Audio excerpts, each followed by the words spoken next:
Hey, welcome to Strength Side. So this is part 2 of treating your patellar tendonitis, okay? So in the first video, if you haven't seen it, I'll try to link it right here. We talk about the root cause of your knee pain, your knee tendonitis, is usually an imbalance at the hips, okay? The majority of the time it's stemming from your hips not functioning properly, and what happens is these muscles on the front of the hip, they become short and they get very active and they're doing all the work, and these muscles on the back of the hip don't do, they don't work how they should, and your hip doesn't function properly, all right? Now this puts a lot of stress on the knee, the mechanics of the knee are thrown off, and boom, get knee pain. No good, right? That's why you're here. We're trying to correct this. So our objective is really to make this hip function how it's supposed to function, right? So what we're going to try to do is we're trying to gain more strength and stability throughout the back of this hip. So your glutes, your hamstrings, and at the same time that will hopefully make these muscles kind of relax a little bit, not be, getting to the party 2 hours ahead of the start time. Okay, so I'm going to give you one more stretch, one more exercise that we can do. Once again, if you haven't seen the first video, there's a bunch of stretches, a bunch of exercises in that video. So this first one is the hip capsule stretch, okay? So when these muscles are very active and they're very strong, what this can do is it can make your femur sit a little bit forward in the joint. And now when you go through hip flexion, you're going to get a little bit of impingement here, okay? And this isn't going to feel like a very fluid motion because your femur isn't sitting in the socket right, so it's not able to glide throughout the socket how it should, okay? So we're going to work on that. Now, we're going to get down, and we are going to, this whole time, I'm going to be driving my knee down into the ground, okay?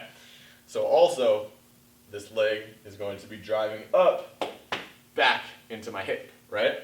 So I'm going to start here with putting a little bit of external rotation in my hip by pushing my foot over towards my body. I'm going to block here with my other leg. And now what I'm going to do is I'm going to drive this knee down, and I'm going to sink my torso down here, okay? And what you should feel is you should feel a stretch out here in the back lateral side part of the hip here, okay? So we come down.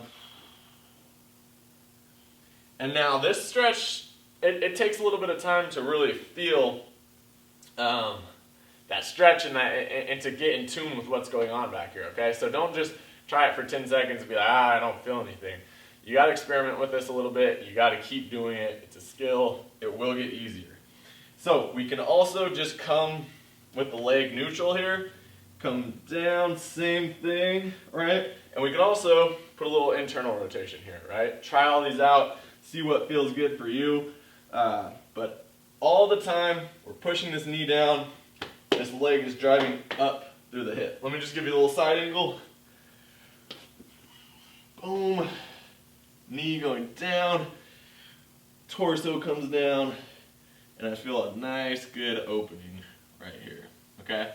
Now, this is not to be confused with the pigeon pose, okay? Sometimes I have clients, I get them in this position and they want to go straight to here and get into pigeon. Now, pigeon is a fine stretch, but that's just not the stretch that we're doing right now, okay?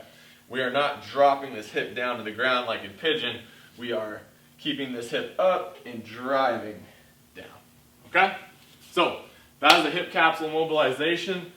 Next one is our exercise, and it's going to be a single leg deadlift, okay?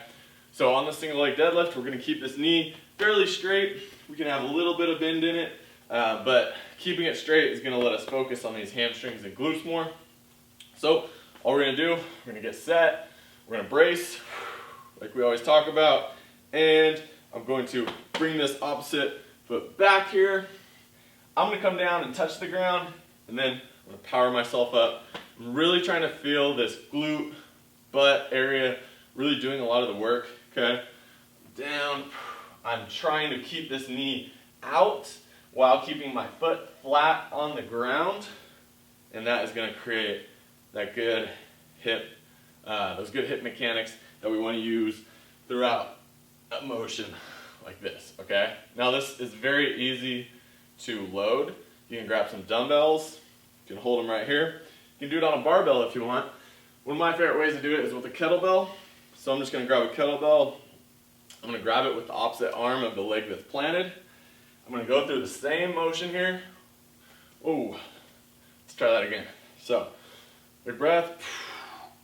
I'm down, keeping that kettlebell close to my foot, and right back up. How about one more?